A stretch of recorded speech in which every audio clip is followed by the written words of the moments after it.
We're going to get into another section here of Mehmet Ali Agha's Grey Wolf Association, namely Mehmet Ali Agha's association with the Grey Wolves in Germany. Returning again to the Village Voice of December 24th, 1985, the article that we were just reading from, The Agha Khan by Martin Lee and Kevin Coogan. Continuing with their account, he depicted the Grey Wolves as a group of petty thieves who had no political commitment.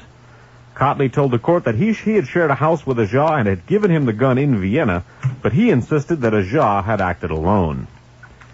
Cotley's whitewashing of the Grey Wolves turned ugly when another witness, Yalkin Ozbey, identified Oral Chalik, who was still at large, as the running figure in a photo of the crowd at St. Peter's Square, taken just after the Pope was shot.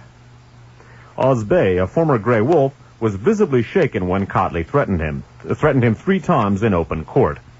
A heated argument ensued in Turkish, and Agha joined the fray. The three witnesses exchanged insults, accusations, and suspicions of being used by foreign intelligence agencies to blame the papal assault on Bulgaria and the Soviet Union. The most dramatic moment came when Cotley alleged that Ozbey had served as a go-between for the West German Secret Service, the BND. I'm going to read that last sentence again. The most dramatic moment came when Cotley alleged that Ozbey had served as a go-between for the West German Secret Service, the BND. Cotley said that he and Chalik were promised a large sum of money by the BND via Ozbey if they signed a statement supporting Agha's claims of a communist conspiracy. When asked by the judge to confirm or deny the story, Ozbey refused to comment. So one of the key points here is that, and this is going to lead us into the Grey Wolf activity in Germany and Agha's presence in Germany. One of the key things here concerning Abdullah Cotley and some of the other Grey Wolf associates is that they are charging that the BND, the Galen organization about which we spoke earlier, was basically attempting to manipulate their testimony in precisely the same manner that we were looking at in connection with the Bulgarian thesis. In other words, BND is working in a similar manner here as the CISMI, attempting to point specifically away from the Grey Wolf right-wing connections and in the direction of the Bulgarian thesis. Now, one of the things that we talked about way back at the beginning of these broadcasts, and we've talked about many times on One Step Beyond and our other broadcasts here, is the fact that a sincere fanatic is sometimes the most simple person of all to manipulate. Now, one of the possibilities by this courtroom argument of these 3 Turks, Ozbey, Cotley, and Agha, screaming and yelling at each other in Turkish. Now, of course, there's always the possibility that the whole thing was contrived for the benefit of listeners.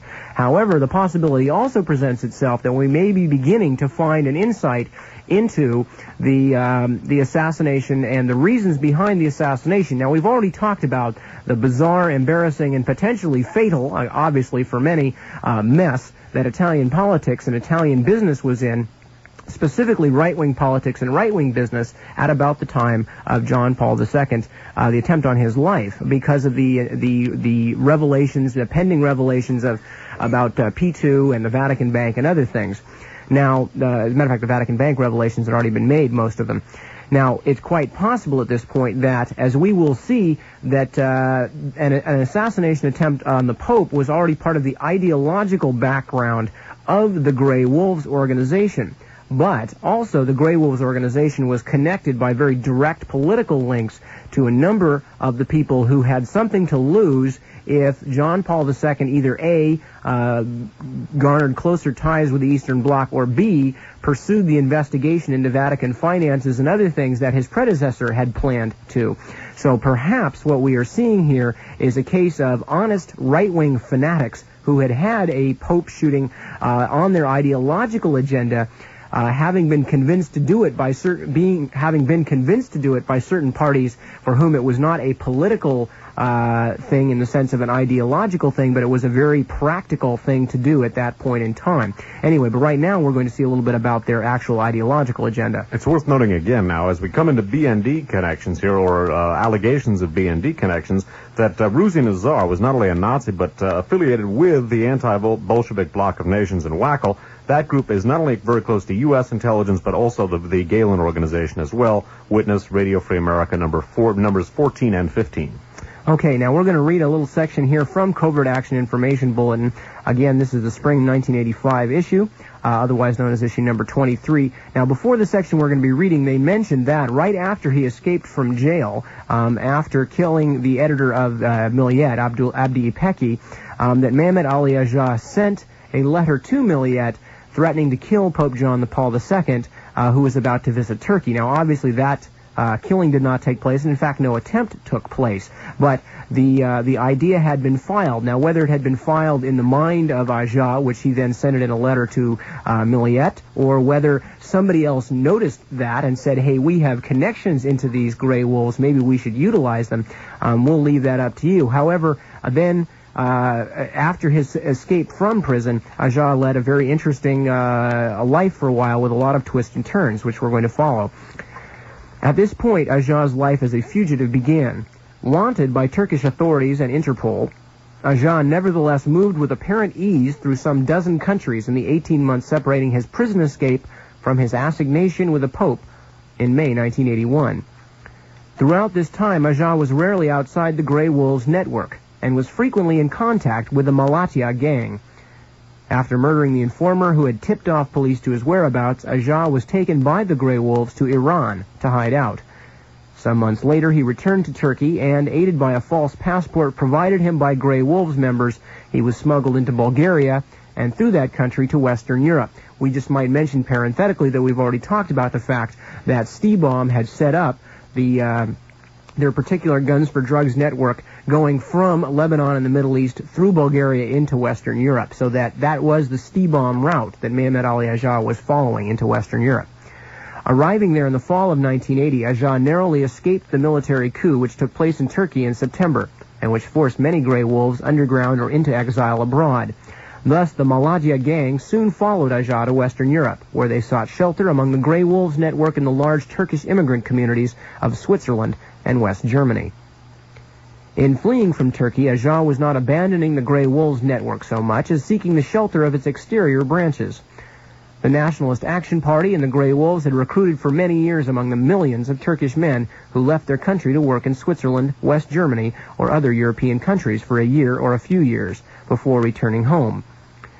When a 1976 Turkish court decision made it illegal for the Grey Wolves and the NAP to maintain foreign affiliates, they were reorganized into the Federation of Turkish Idealist Associations, secretly maintaining their ties to the National Action Party. The Federation claimed 50,000 members in Europe, and at the time of the military coup in September of 1980, the Federation boasted 129 chapters in Western Europe, including 87 in West Germany. The West German police estimated that at least 26,000 Turkish workers in West Germany were members of neo-fascist organizations.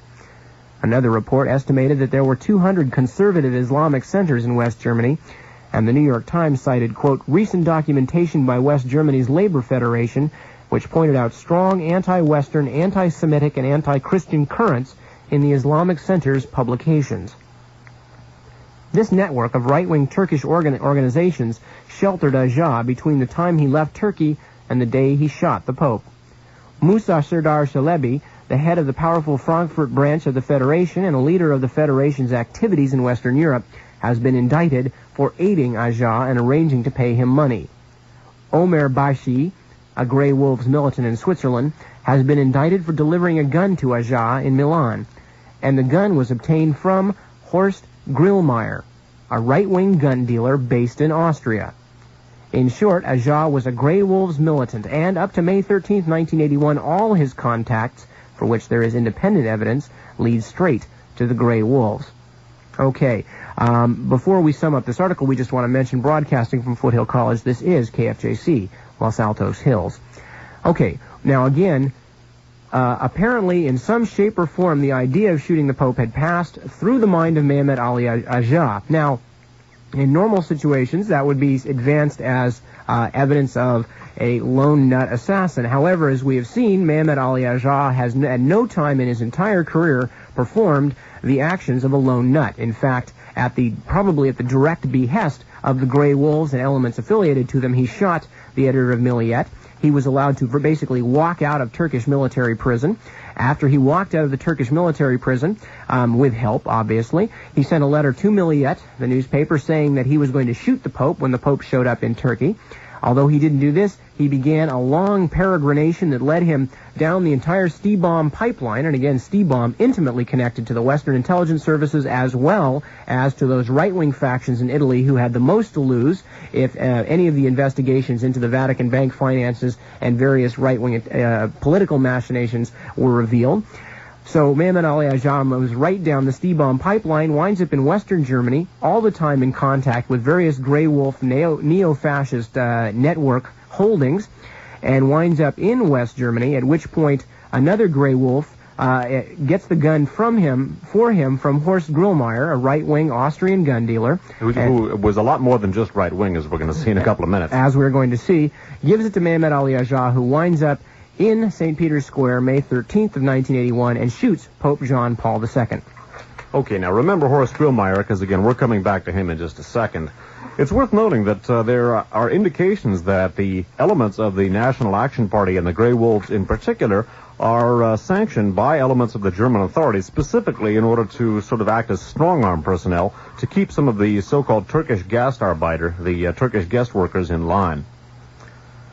Reading now from Middle East Magazine's issue of July of 1981, and this article is called The Octopus. It's about the P2 Lodge, and it's authored by Middle East correspondent Paulo Caligaris, Caligaris, and research credit for this article belongs to Ted Rubenstein, who again has been so instrumental in getting all this information and getting so much of this information to us. Now, reading from The Octopus, Middle East, July of 1981. Agha's extreme right-wing backers, Alparslan Turkesh's National Action Party, had close links with similar groups in Italy, Spain, West Germany, and other European countries. Seminars and conferences involving Turkish, Italian, NAR and Terza Posizione West German, the Hoffman Group, Spanish, Grappo, French, and Belgian neo-fascist groups have taken place in recent years in Belgium, France, Spain, and Italy. But these meetings never received the attention from the authorities which left-wing gatherings usually provoke. Opponents of the Turkish military regime have often charged West German police with tolerating the presence of NAP Grey Wolves as a useful weapon to use against the 1.5 million Turkish workers in their trade unions. The last words of recently killed Nekaki Uyguz, G-Y-G-U-Z, a shopkeeper in West Berlin who had abandoned the Grey Wolves, were Ali Agha. So apparently, Ali Agha may have been very active after escaping escaping Turkey and heading for West Germany, but before shooting the Pope. Anyway, keep in mind the charges on the part of certain Turkish activists that in West Germany the authorities sanctioned the Grey Wolves in order to keep Turkish guest worker trade unions in line. Okay, we're going to read a very short segment here from Eagle magazine of June 1982.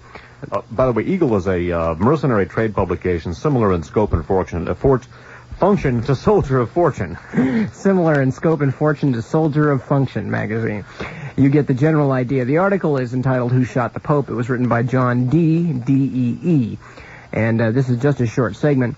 Again, talking about the founder of the National Action Party, Alparslan Turkesh. He says, Turkesh could also count among his post-World War II intimates at least one former leading official of the West German BND, the German equivalent of the CIA, Dr. Hans Eckhart Kanapin. Kanapin is spelled K-A-N-N-A-P-I-N. Kanapin, up until his recent death, ran a Turkish Studies Institute in Munich, largely through the funding of the Turkesh and the Grey Wolves. So, Hans Kanapin, a leading official of the BND, again, remember the BND, the West German Secret Police, or the West German Secret Services, excuse me, formerly NATO Secret Service, before that, CIA's Eastern Front Intelligence, and before that, Reinhard Gehlen's secret network on the Eastern Front for Adolf Hitler. Hans Kanapin of the BND also connected to Alparslan Turkesh and running a Turkish Studies Institute in Munich. Again, Munich crops up, largely through the funding of Turkesh and the Grey Wolves. Remember, Munich also the location for Ruzi Nazar's chapter of the anti-Bolshevik Bloc of Nations, and for the place where Ruzi Nazar first met up with Paul Henze through the auspices of Radio Free Europe, which at that time was radio for the whatever it was. Liberation of Russia from communism. There you go. Now, remember the aforementioned Horst Grillmeyer, the weapons dealer from whom the gun that Mehmet Ali Agha used to shoot the Pope. He was described as a right-winger. We're going to take a look at some information now which will indicate that he was a whole lot more than just right-wing. An article concerning Grillmeyer appeared in the San Francisco Chronicle of Saturday, January 15, 1983. It's a New York Times story, dateline Vienna, and headlined, Austrian gun dealer arrested, linked to Pope's shooting. An arms dealer whose name has been mentioned in connection with the pistol used in the attempt on the life of Pope John Paul II was arrested yesterday in a probe into the smuggling of weapons from Czechoslovakia. The dealer is Horst Grillmeyer, Grillmayer. An Interior Ministry official said yesterday that Austria is investigating reports from Italy that an Austrian license issued in Grillmeyer's name was used to buy in Switzerland and sell in Austria the pistol Mehmet Ali Agha used to shoot the Pope on May 13, 1981. In addition, State Prosecutor Otto Schimon said he was preparing a case against Otto Tintner, another arms dealer. He said he would charge Tintner with violations of the arms law and financial irregularities in connection with the buying and selling of a consignment of weapons that included the pistol used by Agha. Schimon said that the pistol was sold to an unknown person and that because his case did not concern the attempted assassination in St. Peter's Square, he had not inquired into the identity of the buyer and the circuit by which the weapon reached the Turkish gunman. A Turk, Omar Baji, has been extradited from Switzerland to Italy and may be charged with providing the pistol to Agha. The case in which Grillmeyer was arrested Tuesday night is causing considerable attention because of the suspicion of official Czechoslovak involvement in arms smuggling. A Czechoslovak citizen, Peter Bardon, was arrested at the border crossing point at Kleinhaugsdorf because the Austrian rented car he was driving contained, in addition to a declared lot of 15,000 rounds of ammunition, 300 undeclared pistols and 7 semi-automatic rifles of a Soviet design so new that military experts said the type was unknown in the West, according to an Austrian customs official. These rifles, identified as Draganov, were equipped with special night sights and are presumably meant for snipers, officials said. The 3 factory cases in which they were contained were reported to have been addressed to Grillmeyer. The pistols were said to have been consigned to another weapons dealer, Leopold Willert, Willert, the third person under arrest. The suspicion of an official Czechoslovak link to the smuggling arises from 2 factors.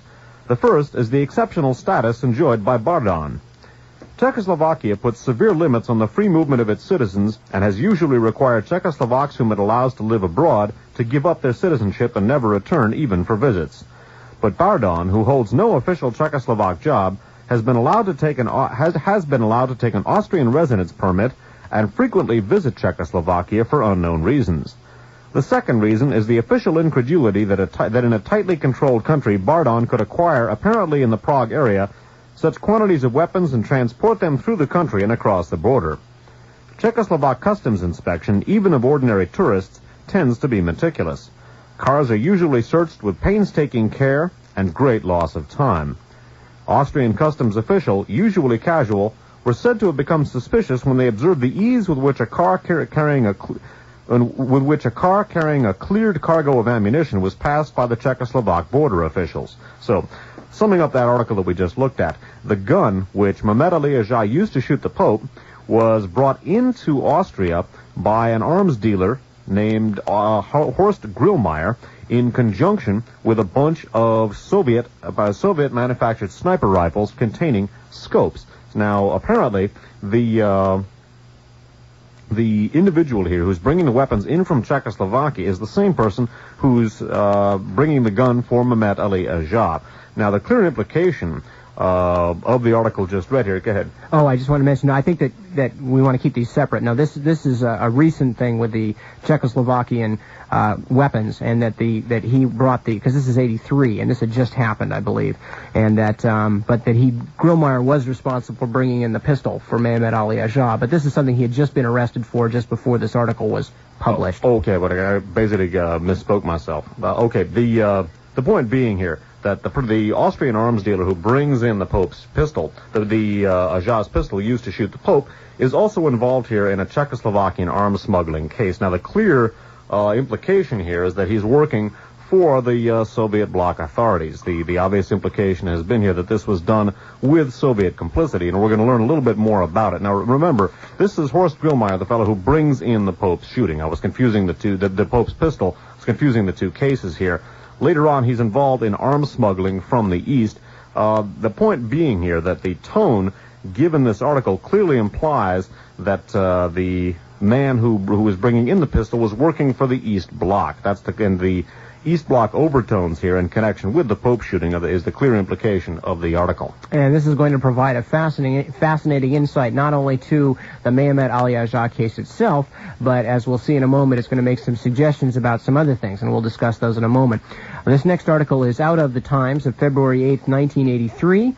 And the headline is Plot Grows in Secret Gun Affair. Again, they're referring to the same case that we just read about. The dealer who brought in, back in 1981, the gun for Mehmet Ali Agca had been arrested 2 years later for bringing in Soviet-made weapons through Czechoslovakia. This article is written by David Blow from the Vienna Bureau. The 7 Soviet-made Dragunov sniper rifles found being smuggled into Austria from Czechoslovakia last month were not on their way to some terrorist organization as it was originally suspected. Well, we'll find out about that. It turns out they had been ordered by the West German intelligence service, the Bundesnachrichtendienst. This is clear from Austrian investigations into the affair, which have revealed that the Austrian arms dealer, Herr Horst Grillmeyer, was asked to obtain the rifles by a certain Herr Paul Saalbach, Saalbach, who claimed to be acting on behalf of a Munich-based arms collectors association. Now it has been discovered that the association is simply a cover for the West German intelligence service. Last week, Herr Erwin Lank, the Austrian interior minister, expressed annoyance at the time it was taking for the West German authorities to check up on the association. The explanation makes the whole affair, if anything, even more mysterious and leaves 2 main questions unanswered. Why did West German intelligence want the weapons in the first place? Why was the original plan, to fly the weapons directly to Munich, abandoned in favor of a clumsy attempt to smuggle them through Austria? Okay, now a bunch of things to look at here. First of all, as Dave mentioned, this is Horst Grillmeyer, the man who provided the gun that Mehmet Ali Agca used. It was brought to Mehmet Ali Agca by another Grey Wolf, Turkish Grey Wolf, one who later on would meet with Stefano Delle Chiaie. This was the same gun that Mehmet Ali Agca used in his attempted assassination on the Pope. Brought to him by brought into Austria by right-wing guns dealer Herr Horst Grillmeyer. Now, Grillmeyer is also then later involved in this affair of the Dragunov rifles, these super secret, super new, night-sighted sniper rifles being brought into Austria from Czechoslovakia. Now, interestingly enough, in a way that parallels some of the other things that's happening, even though it's quite possible that in practice this case is completely separated from the other cases, one of the things that has been used all the time as an excuse for the Bulgarian thesis is the ease with which some of these people moved in and out of Bulgaria. Some of the Turks, some of the other, as we have seen, Stibom-related gun and drug smugglers with their contacts to Western intelligence. Now, as Dave mentioned last week, it's quite possible that the Stibom network was left open by both sides as a conduit to move their intelligence agents in and out. I think that this is pure speculation, but it's quite possible that the Peter Bardon mentioned in the previous article is a man who moves in and out of Czechoslovakia seemingly at will and was involved in this attempt to smuggle in these Dragunov rifles into Austria, very possibly a part of the Stibom network, although the Stibom network by this time is pretty much blown up. Now, of course, what turns out, though, is that it is not in fact, any kind of Soviet terrorism, just as we have seen in practice that the Bulgarian thesis will be falling apart. Neither in this case is this either Soviet-sponsored terrorism, but is in fact the West German CIA, the BND, based in Munich in this case, as so many of these other things in this case have been, who have contacted Herr Grillmeyer and have gotten him to get this Czechoslovakian guy to bring in these super-secret sniper rifles. Now, not one sniper rifle to have a look at in the way that occasionally the West would like to get their hands on one of the Soviet jets or something to take it apart, but 7 sniper rifles. Now, one of the things we mentioned also in one of the earlier broadcasts is the fact that one of the reasons apparently that a lot of these weapons were coming out of Eastern Europe were so that they could be taken out different places and planted on sites. And just as Claire Sterling maintains in her terror network that all the world's terrorism can be laid at the feet of the KGB, well, as we've mentioned, the strategy of tension, you set off a bomb, you blow up a bunch of civilians, you blame it on the left. Similarly, you assassinate world leaders, like a pope or somebody else, and you pin the blame on the Soviets, or, as we've seen down in Honduras, it has been alleged that the Sandinistas come rampaging over the border, and they blow up a bunch of Hondurans while they're fighting the Contras, and then they disappear back into the jungles, and later all you find are bodies and military fatigues with Soviet-made weapons. Those are Sandinistas, we are told. Now remember, the obvious implication in the story that we read from the Chronicle, that was actually a New York Times story, was meant to confuse the alleged Soviet bloc connections of Horst Grillmeyer with the Pope shooting plot. Although there were two different cases, I fused a synapse there for a second, forgot that these took place at two separate times, but there was an obvious implication there, an obvious attempt to associate Horst Grillmeyer and his bringing in of the pistol used to shoot the Pope with the East Bloc. Now, as it turns out, Horst Grillmeyer has been used basically as a front, for all intents and purposes, by the BND, by the Gehlen organization. Now, this recalls something that we looked at in our third program. Basically, we took a look at a German firm called Merex, an arms trafficking firm, an arms firm called Merex, which was used by the BND, by the same Gehlen organization, to channel arms to Italian fascists. Now, specifically, the man that was used by the BND Merex Association was a man named Guido Giannattini, who was not only the head of the SID, one of the Italian intelligence services at the time, but was a key member of P2, head of Terza Posizione, and a key associate of Stefano della Chiaia in the Piazza Fontana massacre and in the execution of the strategy of tension that we looked at in our third program. Also, later in that very same third program, we took a look at Klaus Barbie and Friedrich Schwend, two of the Nazi affiliates of this whole P2 nexus, and their work with Merex in their arms trafficking ventures in Central America. So BND use of arms smugglers as fronts, basically, arms traffickers as fronts, is something we've looked at in the past. And remember the Grillmeyer connection to the Pope shooting and our work concerning Merex and its use as a BND front for Italian channeling arms to Italian fascists. Now, also remember, we have just talked about Hans Eckert Kanapin of the BND, based in Munich, with connections to these self-same people, especially Ruzi Nazar and the others, who himself was involved with the Grey Wolves, the same Grey Wolf organizations in West Germany that sheltered Mehmet Ali Ajah before he shot the Pope. Kanapin and the BND connected to these organizations. We also talked about the fact that that there are allegations that the BND allows and even manipulates these Grey Wolf organizations to keep the Turkish workers in order. In other words, uses them as stormtroopers to keep the Turkish workers and trade unionists in order. And we talked at some length about the fact that Munich was the original connection point between Paul Henze, the first promulgator of the KGB shot the Pope theory, and Ruzi Nazar, the CIA's man in the Grey Wolves. And we topped this all off at the beginning of the broadcast by talking about how Frank Turpel, whose boss Theodore Shackley was in Rome 3 months before the assassination attempt on the Pope, to talk to General Giuseppe Santavito, big man in the P2, head of Super Sesame, Italian intelligence, how Frank Turpel also says that he trained the Grey Wolves and Mehmet Ali Ajah in the use of the same gun that apparently, it seems, was acquired for him by the Grey Wolves and quite possibly the West German BND. Folks, we are traveling a long way from Bulgaria, except geographically, and we are traveling a long way into the territory of Western intelligence. Okay, so basically, I recall also with regard to Frank Turpel that Theodore Shackley, the man who ran Turpel for CIA, is working with Santavito of P2 and Sesame 3 months before the Pope is shot. After both of their official retirements from CIA, both Shackley and Frank Turpel go to work for Edwin Wilson's series of corporate fronts. And recall also not only the BND links, by way of tying things up with last week, not only the BND links to Steve Baum, but also Eugene Bartholomeus and his links with Edwin Wilson and the Nugenhan Bank and so forth. And recall also, because later on we're going to come to the Red Brigades, that Edwin Wilson was reported training the Red Brigades, among others. So a lot to remember. We'll be coming back to these later in the broadcast. But first, we're going to take a break for just a few minutes and give those of you who are actually bearing with us all the way through a chance to get up and stretch and...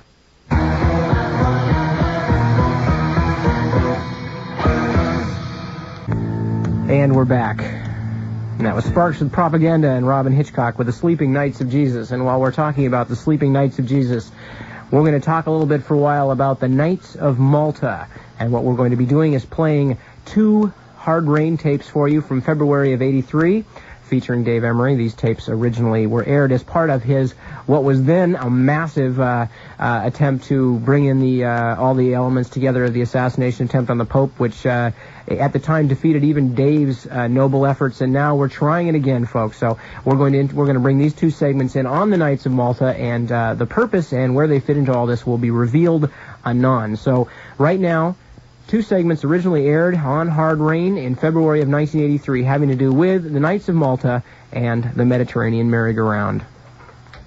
The host for the next half hour or so, and today on Hard Rain we're going to be continuing with the massive and ongoing series analyzing the events in and around the shooting of the Pope, the Vatican banking scandals, and the many other events overtaking the Vatican and the Roman Catholic Church these days. The last broadcast we dealt with an organization called the Opus Dei, which is a far right-wing organization currently gaining influence within the Vatican. Subject of today's broadcast is, and the next several broadcasts as well, is going to be another right-wing organization, very powerful, that functions within the Catholic Church. This organization is called popularly called, I should say, the Knights of Malta.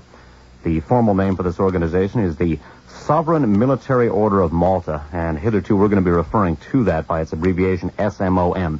Okay, so SMOM is the Sovereign Military Order of Malta, popularly known as the Knights of Malta. All of the information we're going to be presenting on the broadcast today comes from an article called The Men Behind the New Counter-Reformation.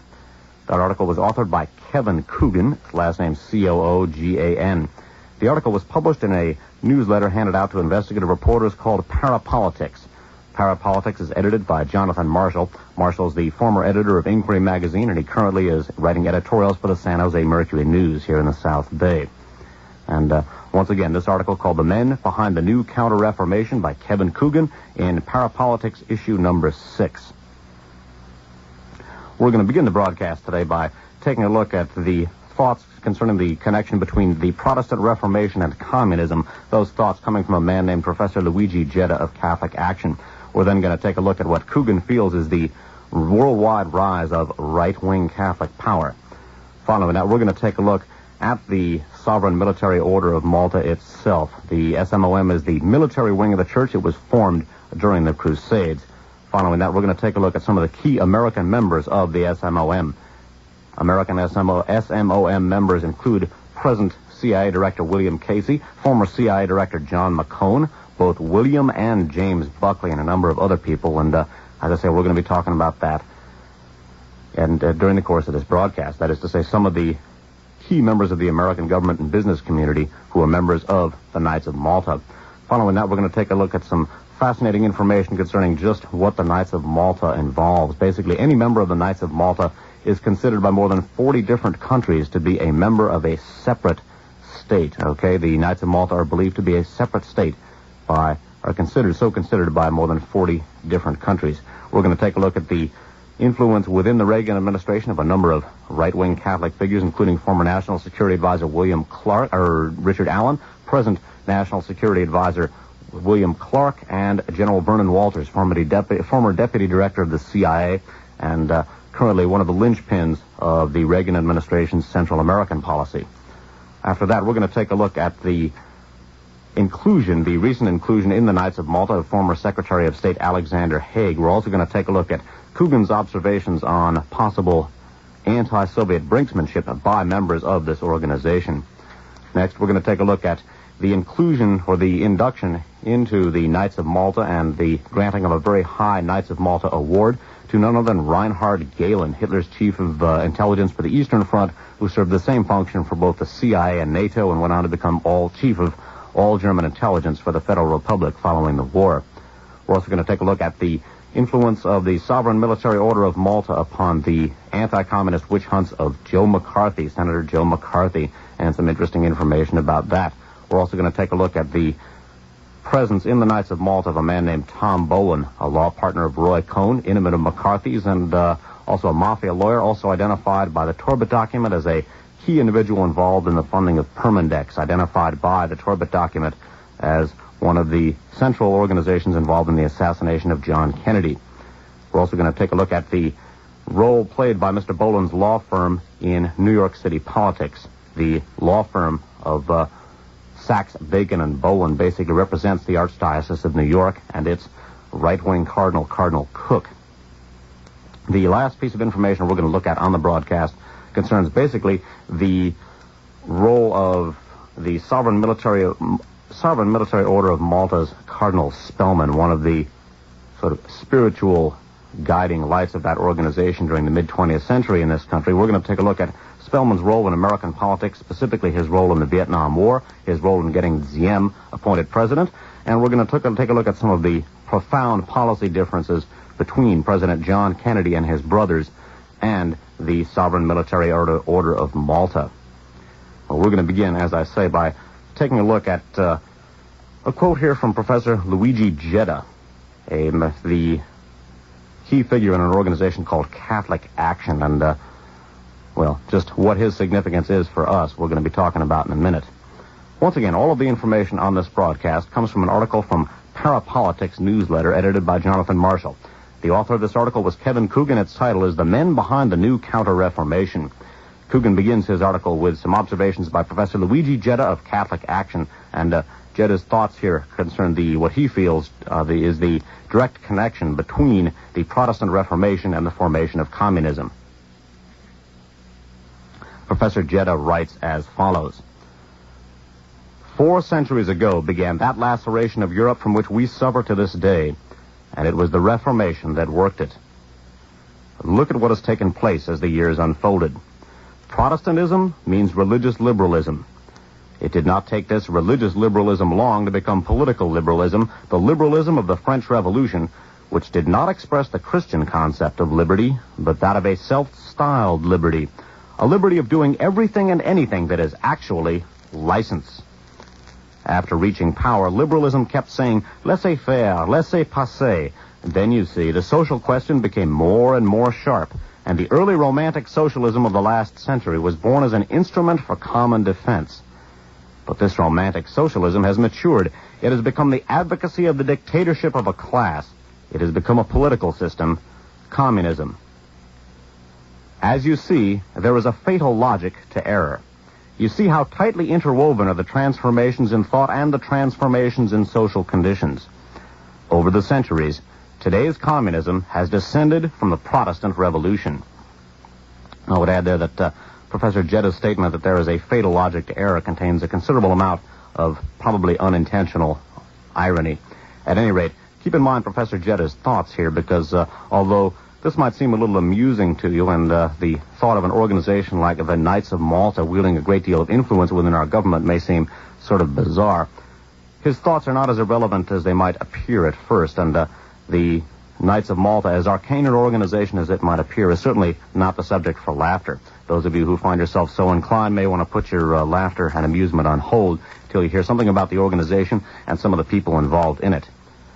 There's been a lot of publicity in recent months concerning the so-called liberation theology, that is to say, the role played in liberal or progressive politics by elements of the Catholic Church, particularly in Latin America.